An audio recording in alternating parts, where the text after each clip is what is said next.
Vatican voice എന്ന ഈ പ്രോഗ്രാമിലേക്ക് എല്ലാവരെയും വളരെ സന്തോഷത്തോടെ ഞാൻ സ്വാഗതം ചെയ്യുന്നു. പരിശുദ്ധ പിതാവ് ഫ്രാൻസിസ് മാർപ്പാപ്പയുടെ സന്ദേശങ്ങളാണ് മുഖ്യമായും ഈ പ്രോഗ്രാമിലൂടെ നിങ്ങളുടെ മുമ്പിൽ അവതരിപ്പിക്കുന്നത്. മാർപ്പാപ്പ മാൾട്ട സന്ദർശിച്ച അവസരത്തിൽ പറഞ്ഞ ഒരു പ്രസംഗം അല്പം പഴയതാണെങ്കിലും വളരെ പ്രധാനപ്പെട്ടതാണ്. ലോകമെമ്പാടും ദുരിതം അനുഭവിക്കുന്ന ആളുകളെ നോക്കിക്കൊണ്ട് മാർപ്പാപ്പ അവിടെ സംസാരിച്ച കാര്യം ഇതാണ്: ആർദ്രതയുടെ അഗ്നി നമ്മളിൽ ജ്വലിപ്പിക്കപ്പെടണം. ദുരിതങ്ങളുടെ മുമ്പിൽ സത്യത്തിൽ എല്ലാ മനുഷ്യരിലും യഥാർത്ഥ മനുഷ്യ ഹൃദയമുള്ളവരിൽ ദുരിതങ്ങളുടെ മുമ്പിൽ നമുക്ക് സ്നേഹത്തിൻ്റെ ആർദ്രതയുടെ അഗ്നി ജ്വലിപ്പിക്കാൻ ഇടയാകും. നമ്മുടെ നാട്ടിൽ വയനാട്ടിൽ ഒക്കെ ഉണ്ടായ ആ വലിയ ദുരന്തത്തിൻ്റെ മുമ്പിൽ നമ്മളെല്ലാവരും, ഞാൻ വിചാരിക്കുന്നത് മനുഷ്യത്വമുള്ള എല്ലാവരും എത്രയോ ഉണർന്ന് സഹായിക്കണം. അവരുടെ നന്മയ്ക്ക് വേണ്ടി പ്രാർത്ഥിച്ചു, പണം സഹായം ചെയ്തു, എല്ലാവരും ഒത്തൊരുമിച്ച് പ്രവർത്തിച്ചു. അനുമോദനാർഹമായ ഒരു കാര്യമാണ്, മനുഷ്യത്വപൂർണമായ ഒരു കാര്യമാണ്. അവിടെയും നമുക്കറിയാം ചിലപ്പോൾ സ്വാർത്ഥരായ മനുഷ്യരുണ്ട്. പല കാര്യങ്ങളും വേണ്ട രീതിയിൽ അതിൻ്റെ സ്പിരിറ്റിൽ, ചൈതന്യത്തിൽ ചെയ്യാതെ പോകാം. പരിശുദ്ധ പിതാവ് പറയുന്ന ഈ കാര്യം വളരെ പ്രസക്തമാണ്. അതുകൊണ്ടാണ് ഈ പ്രസംഗം ഞാനിപ്പോൾ നിങ്ങളുമായി പങ്കുവയ്ക്കുന്നത്. മാൾട്ടായിലെ മാതാവിൻ്റെ വലിയ ഒരു തീർത്ഥാടന സ്ഥലമുണ്ട്. താപിനു എന്ന് പറയുന്ന സ്ഥലമാണ്. നമ്മുടെ നാട്ടിൽ നിന്നൊക്കെ ഇപ്പം ധാരാളം ആളുകൾ മാൾട്ടയിലേക്കൊക്കെ പോകുന്ന കാര്യം ഉണ്ട്. ജോലിക്കായി പോകുന്നുണ്ട്, നേഴ്സുമാർ പോകുന്നുണ്ട്. ഞാൻ പലരെയും കാണുന്നു. പൗലോസ്ലീഹ തൻ്റെ വിശ്വാസം പ്രസംഗിച്ച് അത്ഭുതം ചെയ്ത സ്ഥലങ്ങളിലൊന്നാണ് മാൾട്ട. ആ അർത്ഥത്തിൽ പൗലോസ്ലീഹായെ ഏറ്റവും ആദരിക്കുന്ന ഒരു സ്ഥലം കൂടിയാണ് എന്ന് പറയാൻ ഞാൻ ഈ അവസരം എടുക്കുകയാണ്. മാർപ്പാപ്പ പറഞ്ഞ പ്രസംഗം വിശുദ്ധ ഗ്രന്ഥത്തിൻ്റെ പശ്ചാത്തലത്തിലാണ്. ഒരു പ്രാർത്ഥനാ സമ്മേളനത്തിലാണ് ഇക്കാര്യം പറഞ്ഞത് എന്നത് ഓർക്കണം. ഈശോയുടെ കുരിശിന് താഴെ മറിയവും യോഹന്നാനും നിന്നു. ഈശോ മരിക്കുന്ന സമയം ദുരിതത്തിൻ്റെ ഒരു സമയമാണ്. ലൗകികമായി നോക്കുമ്പോൾ നമ്മളെ സംബന്ധിച്ചിടത്തോളം വിശ്വാസത്തിൽ നമുക്കറിയാം വലിയ അനുഗ്രഹത്തിൻ്റെ നിമിഷമായിരുന്നു അത്, രക്ഷയുടെ നിമിഷമായിരുന്നു അത്, അവിടുത്തെ അനന്തമായ സ്നേഹം പ്രകടമായ നിമിഷമായിരുന്നു അത്. ദൈവപുത്രനെ പ്രസവിച്ച അമ്മ ലോകത്തെ ഇരുട്ട് മൂടിയപ്പോഴും അവൻ്റെ മരണത്തിൽ വിലപിച്ചു കൊണ്ടിരിക്കുകയായിരുന്നു എന്ന് എഴുതിയിരിക്കുകയാണ്. എല്ലാം ഉപേക്ഷിച്ച് അവനെ അനുഗമിച്ച പ്രിയ ശിഷ്യനാകട്ടെ ക്രൂശിക്കപ്പെട്ട ഗുരുവിൻ്റെ കാൽക്കൽ നിശബ്ദനായി നിൽക്കുകയാണ് ചെയ്യുന്നത്. എല്ലാം എന്നേക്കുമായി നഷ്ടപ്പെട്ടെന്നും പൂർത്തിയായെന്നും തോന്നിയ നിമിഷമാണത്. നമ്മുടെ മനുഷ്യത്വത്തിൻ്റെ മുറിവ് സ്വയം ഏറ്റെടുത്തുകൊണ്ട് അവിടെയാണ് ഈശോ പ്രാർത്ഥിക്കുന്നത്. എങ്ങനെയാണ് പ്രാർത്ഥിക്കുന്നത്? എൻ്റെ ദൈവമേ നീ എന്നെ കൈവിട്ടത് എന്തുകൊണ്ട്? മത്തായിയുടെ സുവിശേഷം 27:46 ഉണ്ട്. മർക്കോസിൻ്റെ സുവിശേഷം 15:34 നമ്മളത് വായിക്കുന്നുണ്ട്. കഷ്ടകാലങ്ങളിൽ നമ്മളൊക്കെ പ്രാർത്ഥിക്കുന്നതും ഇത് തന്നെയല്ലേ? നീ എന്തുകൊണ്ട് എന്നെ കൈവിട്ടു എന്ന ആ ചോദ്യം വേദനയുടെ മുമ്പിൽ എല്ലാവരിൽ നിന്ന് വരുന്നതാണ്. എനിക്കിത് എന്തുകൊണ്ടിത് അവിടെ സംഭവിച്ചു? നമുക്ക് ചോദ്യം ഉയരുന്നതാണ്. മാർപ്പാപ്പ അതിൻ്റെ വെളിച്ചത്തിലാണ് നമ്മോട് ഈ പ്രസംഗത്തിൽ സംസാരിക്കുന്നത്. യോഹന്നാൻ്റെ സുവിശേഷത്തിൻ്റെ പശ്ചാത്തലത്തിൽ മാർപ്പാപ്പ നമ്മോട് പറയുകയാണ്, ഈശോയുടെ മണിക്കൂർ, എൻ്റെ സമയം മണിക്കൂർ അവൻ്റെ കുരിശിലെ മരണത്തിൻ്റെ മണിക്കൂറാണ്. ഈശോ പറയുന്നുണ്ടല്ലോ ഒരു സമയം, മണിക്കൂർ എന്ന അർത്ഥത്തിൽ. പക്ഷേ അത് കഥയുടെ അവസാനത്തെയല്ല, മറിച്ച് ഒരു പുതിയ ജീവിതത്തിൻ്റെ തുടക്കത്തെയാണ് സൂചിപ്പിക്കുന്നത്. കുരിശിലെ മരണം എല്ലാം തകർന്നു തീർന്നതല്ല. മനുഷ്യനെ അടിച്ചേൽപ്പിച്ച എല്ലാ കാര്യങ്ങളും അവിടെ ഉണ്ട്. അവൻ്റെ എല്ലാ ശത്രുതയും അവൻ്റെ എല്ലാ ക്രൂരതയും അവിടെ പ്രകടമായി. പക്ഷേ അത് അവസാനമായിരുന്നില്ല എന്ന സത്യത്തിലേക്കാണ് നമ്മളെ നയിക്കുന്നത്. കുരിശിന് മുന്നിൽ മറിച്ച് ഒരു പുതിയ ജീവിതത്തിൻ്റെ തുടക്കമാണ് അവിടെ സംഭവിക്കുന്നത്. കുരിശിന് മുന്നിൽ നിൽക്കുമ്പോൾ നമ്മെ ആശ്ലേഷിക്കാൻ തൻ്റെ കരങ്ങൾ വിടർത്തി തൻ്റെ മരണത്തിലൂടെ നിത്യജീവൻ്റെ സന്തോഷത്തിലേക്ക് നമ്മെ ക്ഷണിക്കുന്ന ക്രിസ്തുവിൻ്റെ കരുണാർദ്രമായ സ്നേഹത്തെ നാം ധ്യാനിക്കുന്നു. കുരിശിൻ്റെ മുമ്പിലാണ് നാം ധ്യാനിക്കുന്നത്. ആ അവസാന മണിക്കൂറിൽ പുതിയ ജീവിതം നമ്മുടെ മുന്നിൽ തുറക്കപ്പെടുകയാണ്. മരണത്തിൻ്റെ ആ മണിക്കൂറിൽ നിന്ന് ജീവൻ നിറഞ്ഞ മറ്റൊരു മണിക്കൂർ ജനിക്കുകയാണ്. ഇത് നമ്മൾ വിസ്മരിക്കരുത് ഏത് ദുരന്തത്തിൻ്റെ മുമ്പിലും. ആ മണിക്കൂർ ഏതാണ്? അത് സഭയുടെ സമയമാണ്, സഭയുടെ മണിക്കൂറാണ്, കാലമാണ്. കുരിശിന് താഴെ നിൽക്കുന്ന 2 പേരിൽ നിന്ന് ആരംഭിച്ച് മനുഷ്യരാശിയുടെ കണ്ണുനീർ തുടയ്ക്കാൻ ആത്മാവിൻ്റെ ആശ്വാസം ഹൃദയത്തിൽ വഹിച്ചുകൊണ്ട് ചരിത്രത്തിൻ്റെ വളഞ്ഞു പുളഞ്ഞ വഴികളിലൂടെ സഞ്ചരിക്കുന്ന ഒരു ജനതയെ കർത്താവിന് കൂട്ടിച്ചേർക്കേണ്ടതുണ്ടായിരുന്നു. കുരിശിൽ നിന്നാണ് അത് ആരംഭിക്കുന്നത്. അവൻ്റെ ചുവട്ടിൽ നിൽക്കുന്ന മറിയത്തിൽ നിന്നും യോഹന്നാനിൽ നിന്നുമാണ്. അതുകൊണ്ട് ഈ ചിന്തയോടുകൂടി മാർപ്പാപ്പ നമ്മോട് പറയുകയാണ്, സഹോദരീ സഹോദരന്മാരെ, നമുക്കൊരുമിച്ച് ഈശോയുടെ മണിക്കൂറിൽ സംഭവിച്ച പുതിയ തുടക്കത്തെക്കുറിച്ച് ചിന്തിക്കണം. ഏതൊരു നന്മയുടെയും പിന്നിൽ കണ്ണീരിൻ്റെ കഥയുണ്ട്. ഏതൊരു വിജയത്തിൻ്റെ മുന്നിലും വലിയ അധ്വാനത്തിൻ്റെ കഥയുണ്ട്, പരാജയങ്ങളുടെ കഥയുണ്ട് എന്ന കാര്യം നമ്മൾ മറക്കരുത്. ഇസ്രായേൽക്കാരുടെ ചരിത്രം തന്നെ നമ്മൾ എടുത്തു നോക്കും. എല്ലാ കാലത്തും പറയാൻ ആഗ്രഹിക്കുന്ന ഒരു കാര്യമുണ്ട്. അവരെ പരിത്യക്തരായി വിദേശികളായി പ്രവാസികളായി കഴിയുമ്പോഴും പറയുന്നുണ്ട്, പരിത്യക്തയെന്ന് നീയോ വിജനമെന്നതിന് ദേശമേ ഇനി വിളിക്കപ്പെടുകയില്ല. ഐസയാസ് പ്രവാചകനിലൂടെ നൽകപ്പെടുന്ന വലിയൊരു സന്ദേശമാണ് 62:4. അങ്ങനെയാണ് ജീവിതം. ഈ ഒരു പോസിറ്റീവ് കാഴ്ചപ്പാട് നമ്മളിൽ ഉണ്ടാകുന്നതിനായി നമ്മളെ പ്രത്യേകം പ്രാർത്ഥിക്കേണ്ടതുണ്ട്. ഈ ചിന്തയുടെ വെളിച്ചത്തിൽ നമ്മുടെ സ്വന്തം ജീവിതത്തിനായുള്ള ഈശോയുടെ ആ നാഴിക, ആ മണിക്കൂർ, ആ സമയം, അത് വിലമതിക്കാൻ നമുക്ക്, അതിൻ്റെ അർത്ഥം എന്തെന്ന് വിലമതിക്കാൻ നമുക്ക് പരിശ്രമിക്കാം. നമ്മുടെ വിശ്വാസവും പൊതുദൗത്യവും പുതുക്കുന്നതിനായി നമുക്ക് ഉത്ഭവസ്ഥാനത്തേക്ക്, കുരിശിന് താഴെ മറിയത്തിലും യോഹന്നാനിലും കണ്ട പ്രാരംഭ സഭയിലേക്ക്, അതാ സഭയുടെ പ്രതിനിധികളായി അവരവിടെ നിൽക്കുകയാണ്, മടങ്ങാൻ നമുക്ക് ശ്രമിക്കാം. അത് നമുക്കുള്ള ഒരു വിളിയാണ് എന്ന് പാപ്പ നമ്മെ ഓർമ്മിപ്പിക്കുന്നുണ്ട്.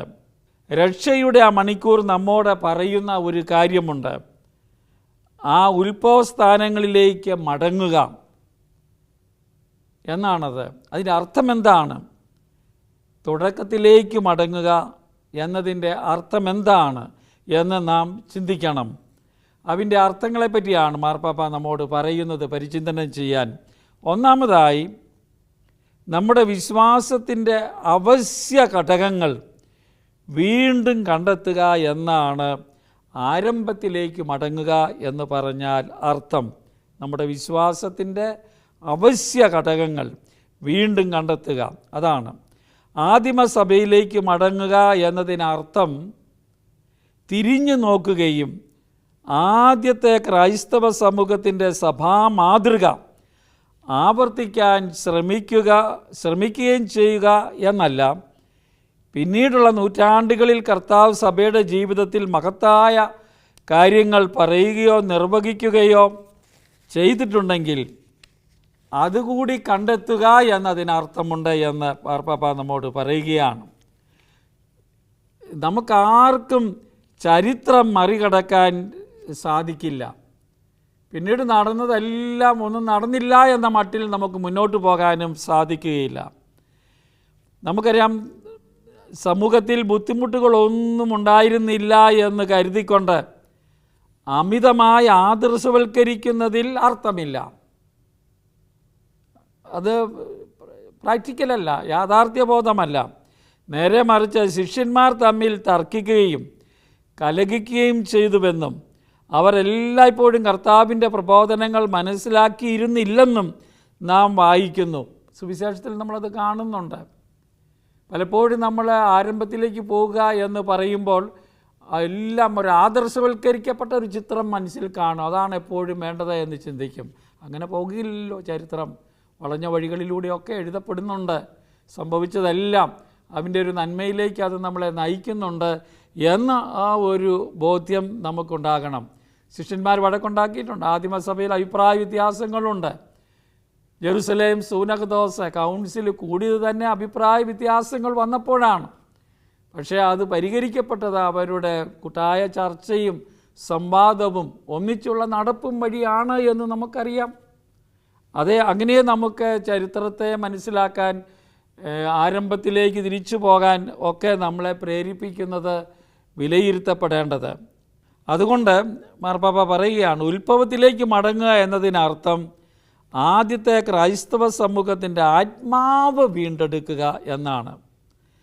ഹൃദയത്തിലേക്ക് മടങ്ങുകയും വിശ്വാസത്തിൻ്റെ കാതൽ വീണ്ടും കണ്ടെത്തുകയും ചെയ്യുക എന്നതാണ് എല്ലാ നവീകരണത്തിലും നടക്കേണ്ട കാര്യമാണിത്. അത് ഈശോയുമായുള്ള നമ്മുടെ ബന്ധവും അവൻ്റെ സുവിശേഷം ലോകമെമ്പാടും പ്രഘോഷിക്കലുമാണ്. ഈശോയുമായുള്ള നമ്മുടെ ബന്ധം വീണ്ടും കണ്ടെത്തുകയും പുതുക്കുകയും അവൻ പറഞ്ഞ സുവിശേഷം ലോകമെമ്പാടും അവതരിപ്പിക്കുകയും ചെയ്യുക എന്നതാണ്. അതാണ് ഏറ്റവും അത്യാവശ്യമായിട്ടുള്ളത്. ഇതാണ് സഭയുടെ ആനന്ദം. സുവിശേഷവൽക്കരണം അതാണ്. മാർപ്പാപ്പ ആദ്യം എഴുതിയ അപ്പസ്തോലിക ലേഖനം അതല്ലേ? സുവിശേഷത്തിൻ്റെ സന്തോഷം അത് കണ്ടെത്തുക എന്നതാണ് പ്രധാനം. ഈശോയെ കണ്ടെത്തുക എന്നതാണ്. വാസ്തവത്തിൽ ഈശോയുടെ മരണത്തിൻ്റെ മണിക്കൂറിന് ശേഷം മഗ്ദലന മറിയത്തെയും യോഹന്നാനെയും പോലെയുള്ള ആദ്യ ശിഷ്യന്മാർ ശൂന്യമായ കല്ലറ കണ്ട ശേഷം ഉത്സാഹത്തോടെ പുനരുത്ഥാനത്തിൻ്റെ സദ്വാർത്ത ഘോഷിക്കാൻ തിരക്കിട്ടു മടങ്ങി എന്നാണല്ലോ സുവിശേഷങ്ങൾ നമ്മളെ ഓർമ്മിപ്പിക്കുന്നത്. മഗ്ദലന മറിയം അങ്ങനെയായിരുന്നു. ആദ്യം ഈശോയെ ഉത്ഥാനം അനുഭവിച്ച ആളാണ്, കണ്ടെത്തിയ ആളാണ്. യോഹന്നാനാണ് ആദ്യം ചെന്ന് അവിടെ കർത്താവില്ല എന്ന് ഉറപ്പാക്കിയത്. മഗ്ദലന മറിയം പറയുന്നത് കേട്ട് പത്രോസും യോഹന്നാനും കൂടെ ഓടിപ്പോയ കഥയൊക്കെ നമുക്കറിയാം. സുവിശേഷങ്ങൾ അത് നമ്മളെ അവതരിപ്പിച്ചിട്ടുണ്ട്. ക്രിസ്തു ഉയർത്തെഴുന്നേറ്റതായി പ്രഖ്യാപിക്കുമ്പോൾ കുരിശിലെ അവരുടെ സങ്കടം ആനന്ദമായി മാറി. അതങ്ങനെയാണ്. സങ്കടപ്പെട്ടിരുന്ന മനുഷ്യരാണ് അവർ. നഷ്ടപ്പെട്ടതായി കണ്ടിരുന്ന ആളാണ്. ദുരിതങ്ങളിൽ ആയിരുന്ന ആളുകളാണ്. അവരുടെ ജീവിതത്തിൽ കർത്താവിൻ്റെ ഉയർന്നെഴുന്നേൽപ്പ് നമുക്കറിയാം ആനന്ദമാക്കി മാറ്റി. അപ്പസ്തലന്മാരെക്കുറിച്ച് ഞാൻ ചിന്തിക്കുന്നു. മാർപ്പാപ്പ പറയുകയാണ്, അവരെക്കുറിച്ചാണ് എല്ലാ ദിവസവും ദേവാലയത്തിലും വീട്ടിലും അവർ ഈശോയെ ക്രിസ്തുവാണെന്ന് പഠിപ്പിക്കുന്നതും പ്രസംഗിക്കുന്നതും നിർത്തിയില്ല. അവരെക്കുറിച്ചാണ് എഴുതിയിരിക്കുന്നത്. അപ്പസ്തോല പ്രവർത്തനം 5:42 അവർ എല്ലാ ദിവസവും ദേവാലയത്തിലും വീട്ടിലും ഈശോ ക്രിസ്തുവാണെന്ന് പഠിപ്പിച്ചു, പ്രസംഗിച്ചു. ഈശോയുടെ ശിഷ്യന്മാരുടെ പ്രധാന ചിന്ത സമൂഹത്തിൻ്റെയോ അതിൻ്റെ ശുശ്രൂഷകരുടെയോ അന്തസ്സോ സാമൂഹിക നിലയോ ആരാധനയോ നല്ല അർത്ഥങ്ങളോ അതായിരുന്നില്ല. മാർപ്പാപ്പ തർപ്പിച്ച് പറയുകയാണ്, ക്രിസ്തുവിൻ്റെ സുവിശേഷം പ്രസംഗിക്കാനും സാക്ഷ്യം വഹിക്കാനും അവർ പ്രേരിതരായി.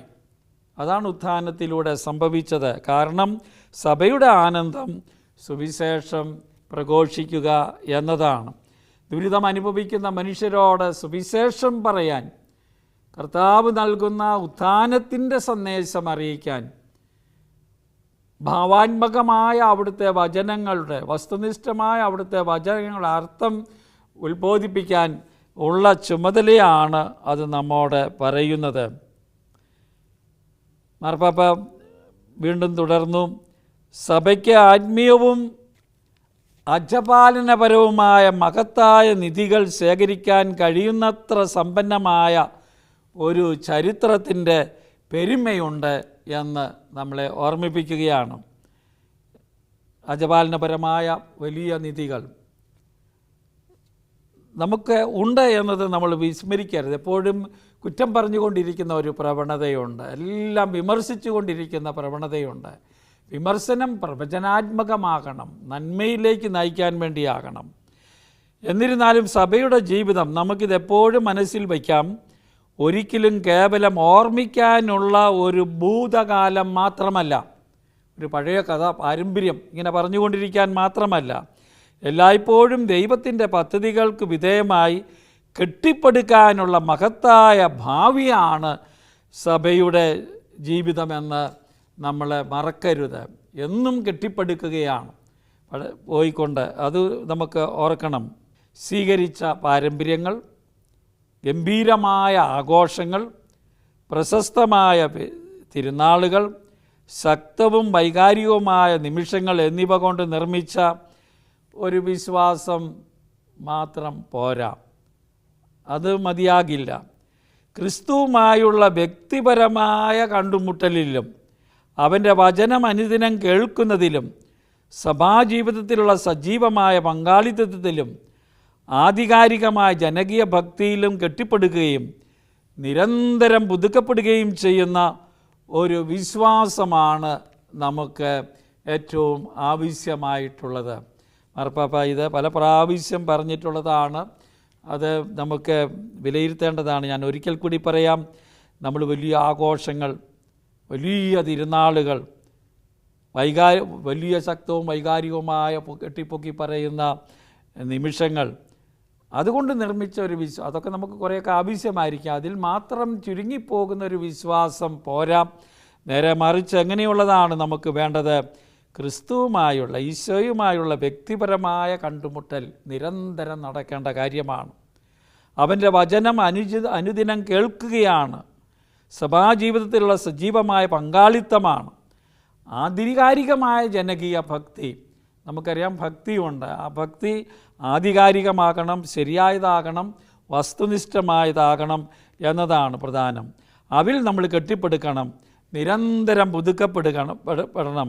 അതാണ് നമ്മുടെ വിശ്വാസം ശരിയായി പോകുന്നതിന് നമുക്ക് ആവശ്യമായിട്ടുള്ളത്. മാർപ്പാപ്പയുടെ ഈ വാക്കുകൾ സുവിശേഷത്തിൻ്റെ സന്തോഷമെന്ന അദ്ദേഹത്തിൻ്റെ ഈ പ്രഥമ അപ്പസ്തോലിക ലേഖനത്തിലും നമ്മോട് പറഞ്ഞിട്ടുള്ളതാണ്. മാർപ്പാപ്പയുടെ ഒരു അജപാലന പദ്ധതിയാണ് അവിടെ അവതരിപ്പിച്ചിരിക്കുന്നത് എന്ന കാര്യം നമുക്ക് ഓർക്കാം. വിശ്വാസത്തിൻ്റെ പ്രതിസന്ധി, മതാനുഷ്ഠാനങ്ങളിലെ നിസ്സംഗത, പ്രത്യേകിച്ച് മഹാമാരിയുടെ പശ്ചാത്തലത്തിൽ ദൈവസാന്നിധ്യത്തോടെ അനേകം യുവാക്കൾ കാണിക്കുന്ന നിസ്സംഗതയൊക്കെ ഓർമ്മിക്കണം. ഇന്നിപ്പോൾ സംഭവിച്ചിരിക്കുന്നൊരു കാര്യമാണ്. പള്ളിയിലൊക്കെ ആണെങ്കിലും ഇന്നും ഞാൻ കാണുന്നത് നമ്മുടെ ചെറുപ്പക്കാർ അധികം വരുന്നില്ല. ഒരു നിസ്സംഗത ഒത്തിരി ബാധിച്ചിട്ടുണ്ട്. അതെന്തുകൊണ്ട് എന്ന് നമ്മൾ വിലയിരുത്തപ്പെടേണ്ടതാണ്. ഇപ്പോഴും എതിർപ്പ് ഒത്തിരി ഉണ്ട്.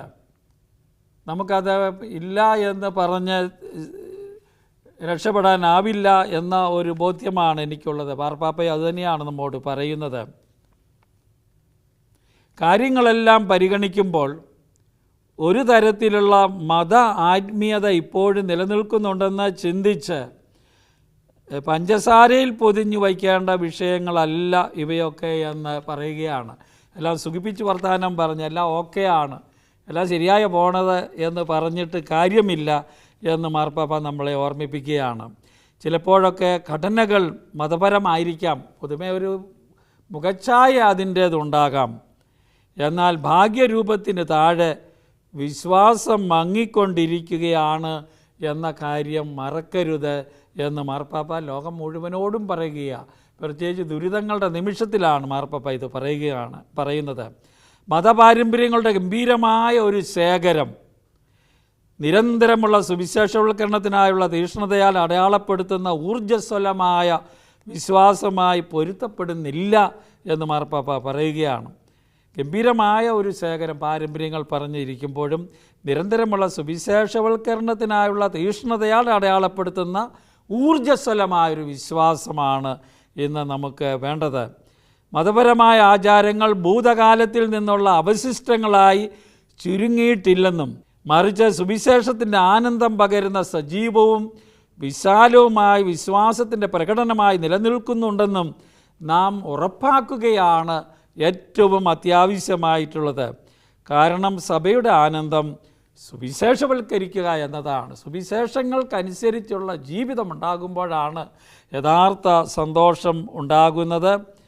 അതിന് നമുക്ക് മുന്നോട്ട് പോകേണ്ടതുണ്ട്. സഹോദരി സഹോദരന്മാരെ എന്ന് പറഞ്ഞുകൊണ്ട് പറയുകയാണ്, തുടക്കത്തിലേക്ക് മടങ്ങാനും കുരിശിന് താഴെ നിൽക്കാനും ആദിമ ക്രൈസ്തവ സമൂഹത്തിലേക്ക് നോക്കാനുമുള്ള സമയമാണിത്. അതിൻ്റെ ചൈതന്യത്തിലേക്ക്, പ്രാധാന്യത്തെയും പ്രതിച്ഛായയെയും കുറിച്ചല്ല, ഈശോയുമായുള്ള സൗഹൃദത്തെക്കുറിച്ചും അവൻ്റെ സുവിശേഷം പ്രസംഗിക്കുന്നതിനെക്കുറിച്ചും കരുതലുള്ള ഒരു സഭയായിരിക്കേണ്ട സമയമാണ് നമുക്ക് മുമ്പിലുള്ളത്. ദുരന്തങ്ങളുടെയും വേദനകളുടെയും മുമ്പിൽ അതാണ് അത്യാവശ്യം, അതാണ് പ്രത്യാശ തരുന്നത്, വെളിച്ചം തരുന്നത്.